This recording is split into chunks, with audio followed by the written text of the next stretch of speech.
students, once again welcome back to the Biofrontier classes. This is the only platform from where you can get concept-based, concise and information-rich videos on life science. In the previous class, we have started the chapter 18, class 11, body fluids and circulation. In that particular episode, we have covered the definition of circulation, the definition of body fluid, what are the different type of body fluids, as well as what are the different kinds of circulation, and just initiated the human circulatory system a little bit. In today's class, we will study about the topic blood components. What are the different elements of blood? So, without any further delay, let's begin today's class. Let's begin today's class. Today we will study about different components of blood. So, as already we have studied that blood is the liquid connective tissue of human body. Okay, so it is red in color due to the presence of hemoglobin. We already know and we already have studied in our lower classes. So, vastly, blood can be categorized into two different portions. The first is a liquid straw colored part, which is plasma, and the second portion are different blood corpuscles. Together we can say as formed elements or solid portion. In total volume of blood, 55% responsible due to the presence of plasma, the liquid portion, and the rest 45% are made up of formed elements. So what are the formed elements? These are three different types of blood corpuscles. RBC or red blood corpuscle, we can also call it as erythrocytes.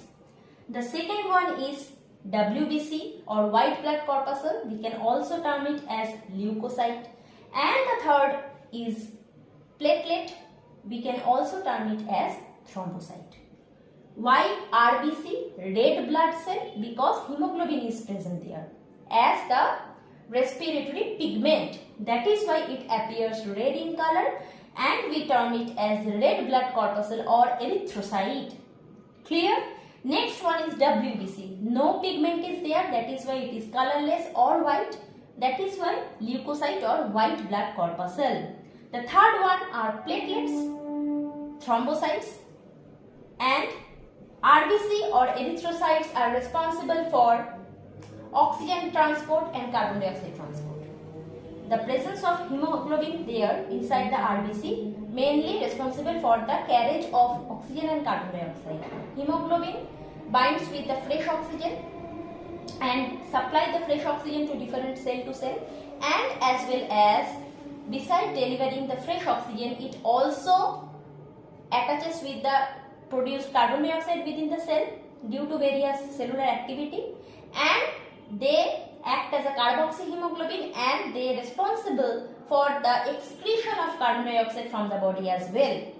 Okay, the next blood corpuscle is white blood corpuscle. We can say that white blood corpuscles are the army of our body. They are mainly responsible for the immune system to trigger. Okay, they fight against different foreign particles which can harm if they invade in our body. So these are the soldiers, we can say. The last one are platelets. Without platelets, blood clotting or blood coagulation is not possible.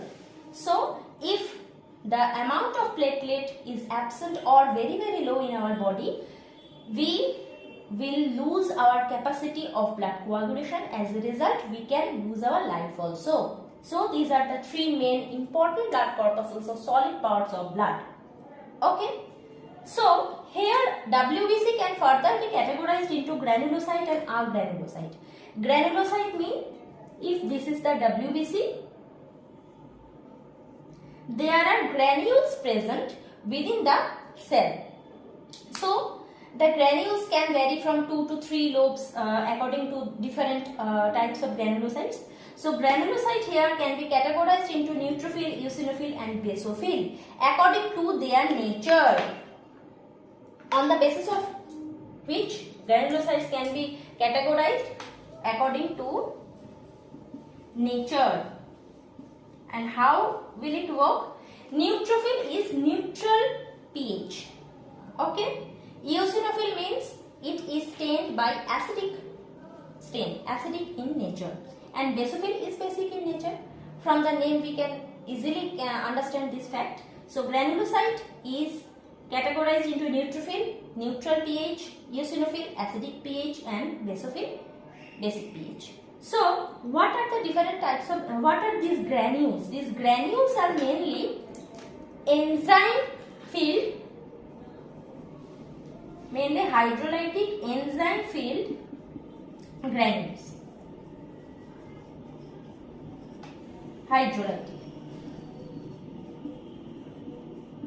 Hydrolytic enzyme filled granules in granulocytes, we can say. What is the function of these granules?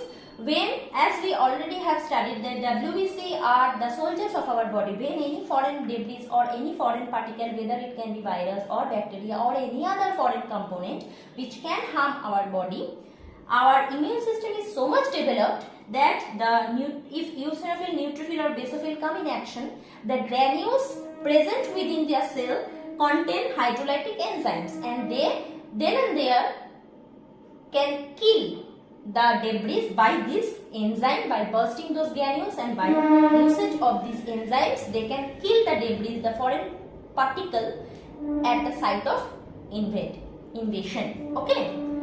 Next, coming to the another type of WBC are agranulocytes. These type of WBCs do not contain any granules. That is why they are termed as agranulocyte. This can be further categorized into monocyte and lymphocyte. And lymphocyte can be of two types, T lymphocyte and B lymphocyte.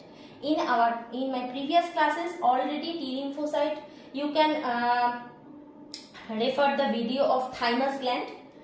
Then in that particular video you can easily make understand about what are the T lymphocyte and what are the B lymphocytes and what are their functions. Okay, B lymphocyte mainly give rise to the antibodies, and T lymphocyte are different type of T cells, helper T cells, cytotoxic T cell, and they also a major part of our immune system and a major part of WBC as well. Okay, so these are the summation of blood components, and today we will broadly focus on the first component of blood, which is the plasma. So let's continue with that portion.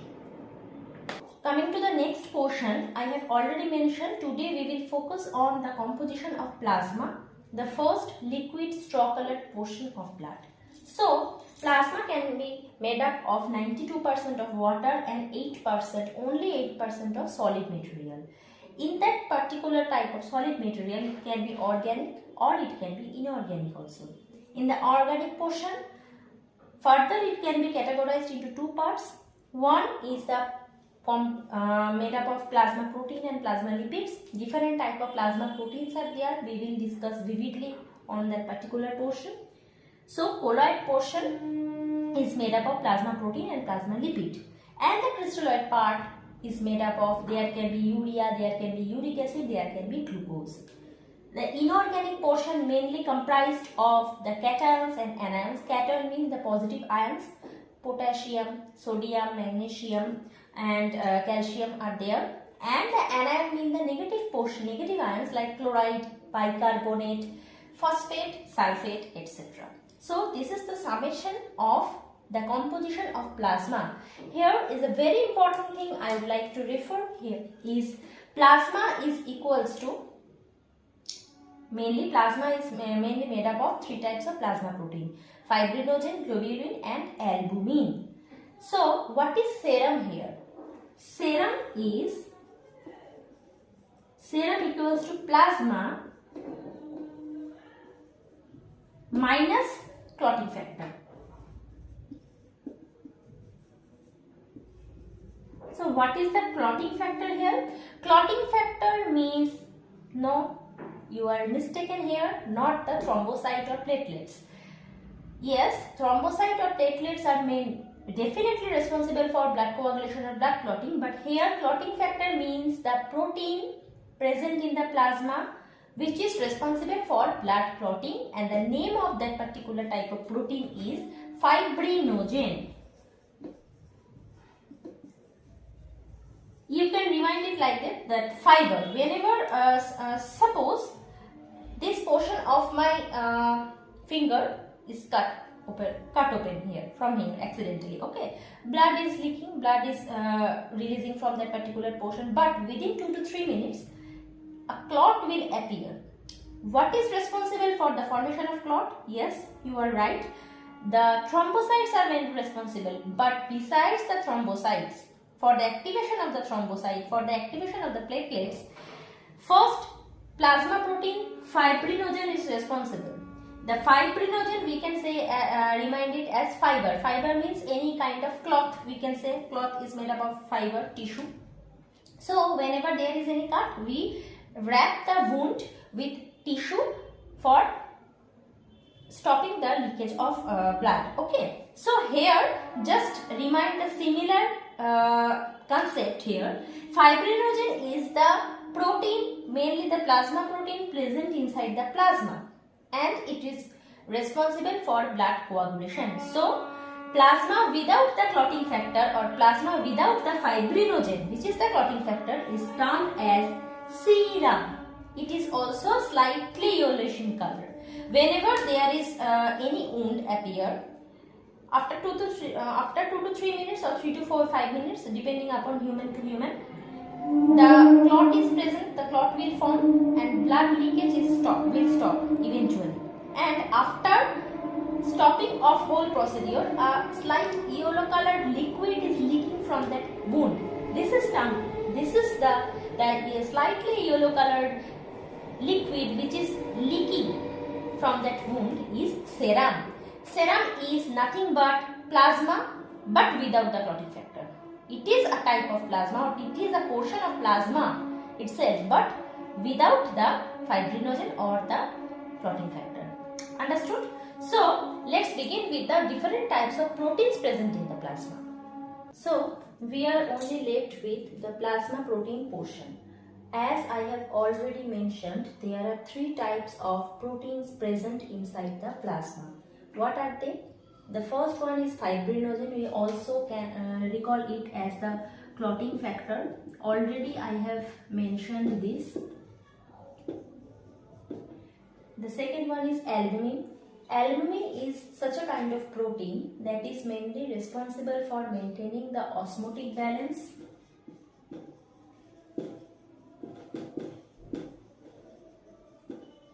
It also acts as a buffer. It also helps in maintaining the viscosity and blood volume.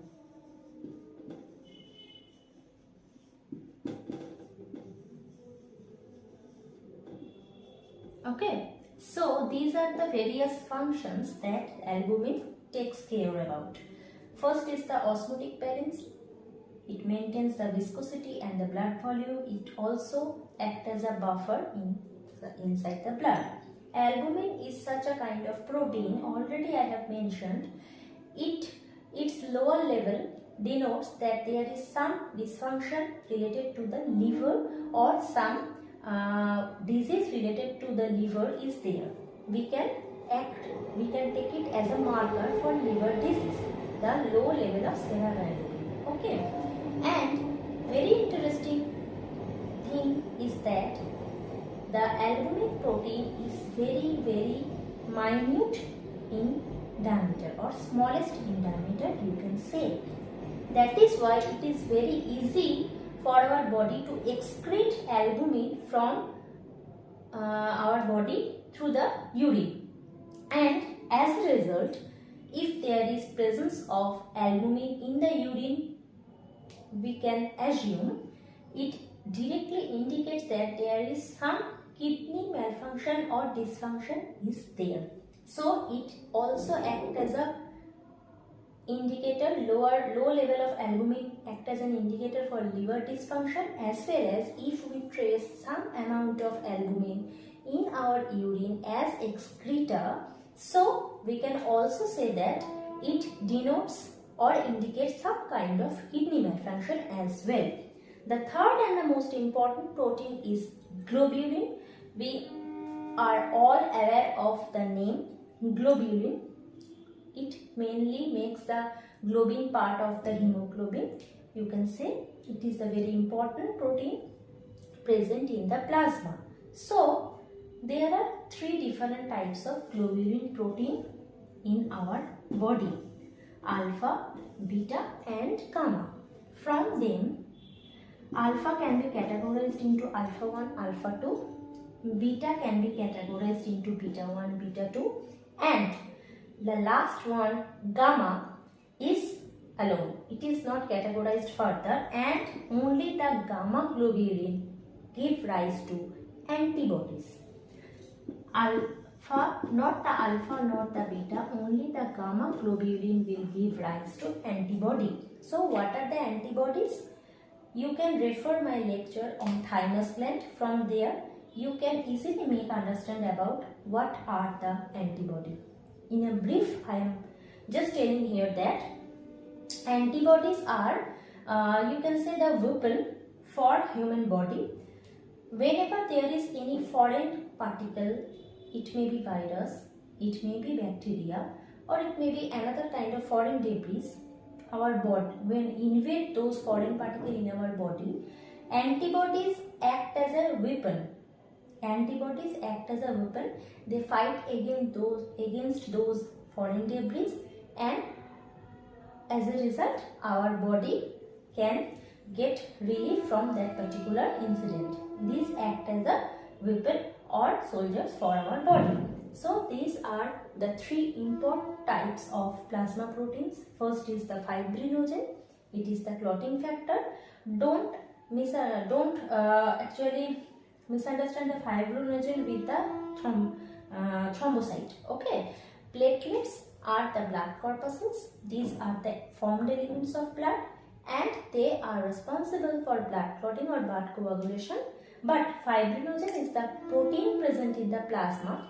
Whenever there is any cut or wound is there in our body, the protein fibrinogen, which is the plasma protein, produce the clot within 2 to 3 minutes of blood leakage.